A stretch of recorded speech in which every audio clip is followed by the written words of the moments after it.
If you set foot on this path, you shall see it everywhere, said Hermes. Once you find a golden thread, you have to follow it until you find a way out of the maze, feeling amazed. This golden thread is the missing link that connects things throughout history that seemingly seem disconnected. In the first part of this video, we explored the possibility of extraterrestrial intervention in ancient times. We stopped at the Gnostic book of Enoch, which tells the chronicles of the Watchers living with mortal humans and procreating with human women. So, why are these stories suppressed? And most importantly, why did the extraterrestrials who intervened in our evolution do so?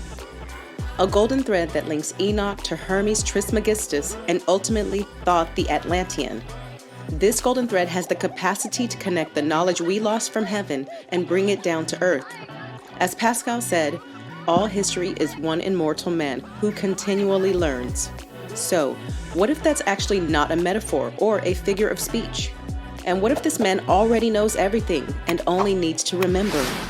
Once we follow the golden thread, everything starts to connect. First, let's know who Enoch was. Enoch, the seventh descendant of Adam, walked with God for 365 years before he ascended to heaven, where he gained superior knowledge and became an extraordinary angel known as the Metatron, one of the highest-ranking angels in the celestial hierarchy, and is said to be responsible for recording the deeds of all creation in the Book of Life. He is also said to have access to the divine secrets of the universe and acts as a mediator between God and humanity. The legends of Enoch and Metatron have their origins in Mesopotamia, and some scholars believe that the later stories of Enoch grew out of or were borrowed from the tales of Enmedaranki, the seventh antediluvian Sumerian king. Based on where the golden thread leads us, Enoch lived during the times when the extraterrestrial race of the Watchers used to walk the earth with mortals.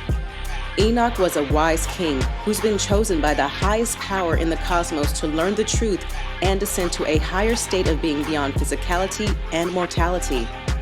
Enoch is considered wise and scholarly and is seen as the guardian of secrets, the guardian at the threshold. He's the scribe who stands between the unknown and the known, helping humanity to see and understand, to live and grow. And here's the interesting question you should have in mind. How did we learn all of this? It's from ancient texts written in tablets, papyrus, and books. Every word that survived across history to reach us now was written by a scribe at a certain point in time. Every writer writes for a reader, especially readers who can understand the full extent of what has been written. Someone who can find the golden thread that connects everything.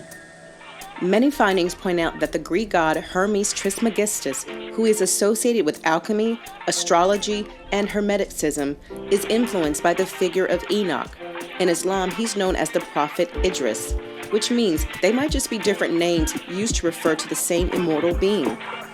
This is because some of the writings attributed to Hermes Trismegistus, such as the Hermetic Corpus, contain striking similarities to what's written in the Judeo-Christian biblical text and the Quran of the Muslims.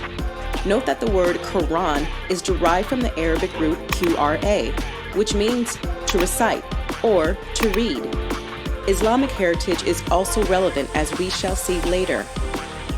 These ancient writings and tablets bridge the gap in our knowledge that has always been oppressed throughout history by the dark forces of ignorance and enslavement. That's why Hermes Trismegistus stressed upon this knowledge be transmitted in secrecy, only to those ready to hear it. Those who found a golden thread and are willing to follow it find a way out of the labyrinth of confusion and ignorance. It's essentially a matter of communication, wisdom, and for the sake and love for a higher power, which is the all he tells us about in the Hermetic Corpus. Hermes Trismegistus is also the mastermind behind a very peculiar text that brings a sense of awe to everyone who reads it, the Emerald Tablet.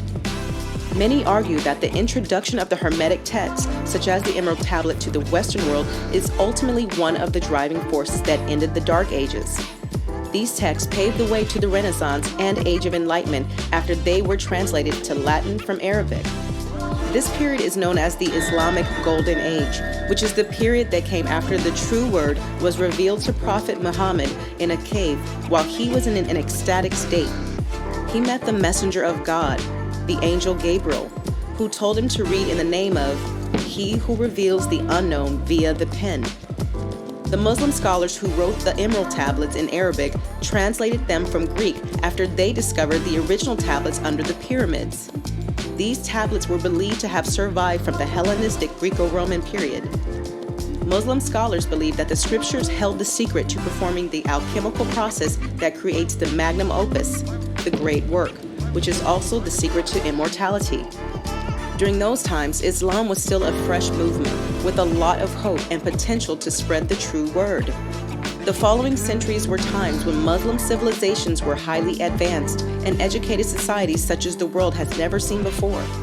This was the spirit that was carried away to Europe eventually and paved the way to the Age of Enlightenment and all that followed to this day, including the major scientific and archaeological findings we discuss today and the technological revolution that brought about the device you're using right now to watch this video. Hermes is essentially a spirit of language, communication, and wisdom. Not just spiritual wisdom or philosophical wisdom, but also practical wisdom and scientific wisdom. Such wise men who were inspired by the tablet of Hermes Trismegistus include Sir Isaac Newton, the pioneering natural philosopher behind the giant leaps in mathematics and physics that we still, to this day, study by heart in high school and beyond. What's very interesting about Sir Isaac Newton is the fact that he was one of the first people to translate the Emerald tablets from Latin to English. What followed is English becoming the most dominant language of the world, a title that was occupied by Greek, Latin, and Arabic. All of these languages share one commonality. They're all languages that were used to write the Emerald tablets. These Hermetic texts have the ability to inspire great minds and drive history forward before the dark forces of ignorance catch up to them and suppress them again. But there's always a golden thread. And as long as there are those who find the golden thread, nothing can suppress this knowledge from reaching the right ears and initiate people into the secrets of the universe. Another very important scripture that's very important to those who follow the golden thread is what's known as the Emerald Tablets of Thoth, the Atlantean, which were found in the Great Pyramids of Giza in the 1920s. Written by Thoth himself around 36,000 years BC, these texts were inscribed on 12 tablets made of a substance created through alchemical transmutation. These tablets are said to be imperishable and resistant to all elements and substances. Thoth was said to have founded a colony in ancient Egypt after the sinking of Atlantis and incorporated his knowledge of ancient wisdom into the Great Pyramids of Giza, initiating the whole ancient civilization with that. He ruled ancient Egypt for approximately 16,000 years and was an immortal who conquered death. After leaving Egypt, Thoth divided the tablets into 10 and left them in the Great Pyramid in the custody of who later became known as the Pyramid Priest and deified Thoth as the god of wisdom. Thoth later incarnated 3 times, and his last incarnation being known as Hermes Trismegistus, who left the Emerald Tablet we talked about. The last 2 of the tablets are too great and far-reaching to be released to the world at large. Some pyramid priests immigrated to South America, taking the tablets with them. They settled among the Maya people, who remembered much of the ancient wisdom, and placed the tablets beneath the altar of one of the great temples of the sun god in the 10th century. The Emerald tablets are considered one of the most significant occult texts in history. They contain profound knowledge about the nature of reality, the universe, and the human soul. The wisdom contained in the tablets has the potential to transform the reader's consciousness and expand their understanding of the world around them. Reading them is said to increase wisdom 100-fold. They contain the secret to achieving higher states of consciousness and radically changing how you perceive reality. It's one of the most important texts in the history of mankind that has always been relevant to secret societies and those who followed the golden thread. This text has gained tremendous popularity in the recent decades, which is a sign that many of us have found this golden thread that bridges the historical gap we lacked and thus were enslaved for most of the known history. This is also a sign that we're transitioning to a new era of human history. The shiny light emitted by the golden thread that connects all knowledge will put an end to the dark aeon sooner or later. So, what is it that these Emerald tablets tell us? The tablets start with Thoth introducing himself and recounting his story. Thoth the Atlantean was a master of mysteries, a keeper of records, a mighty king, and a magician who lived in the ancient civilization of Atlantis. He began his incarnation in the great city of Kior on the island of Undal, where he lived among the children of light, who dwelt within the temple and the races of men who inhabited the 10 islands. Thoth descended into the darkness 100 times 10, and as many times ascended from the darkness into the light, renewing his strength and power.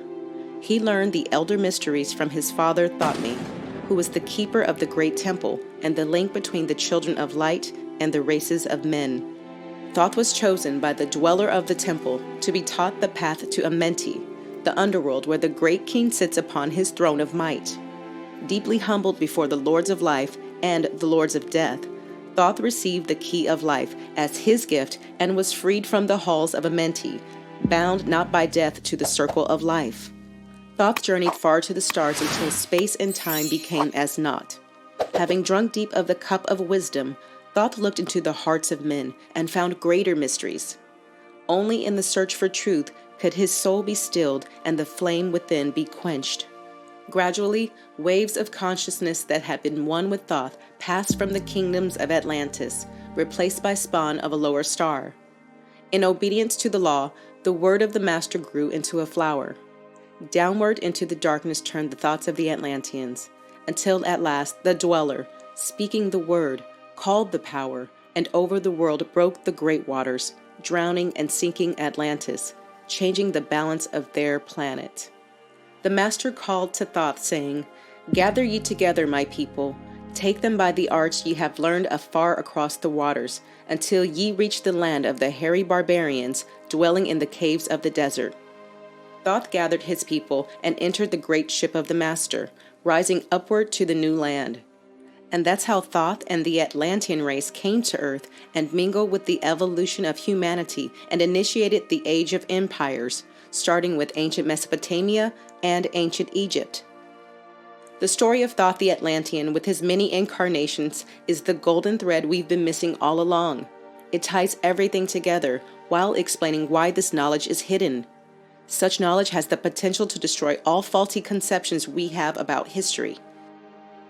It fills the gap that was missing from our conception of history due to the obscuring forces of the Dark Empire. The question now is, are all of the Atlanteans as benevolent as Thoth? Thoth and his many names and avatars is a spirit of enlightenment that strives to enlighten us and show us our true potential. He helps humanity move forward and be more attuned with cosmic harmony. His is a message of love and wisdom. Thoth can be seen as a conscious mentor and teacher of conscious living. What about the other Atlanteans who were with him? To be continued. Share your positive vibes with us by subscribing to the channel.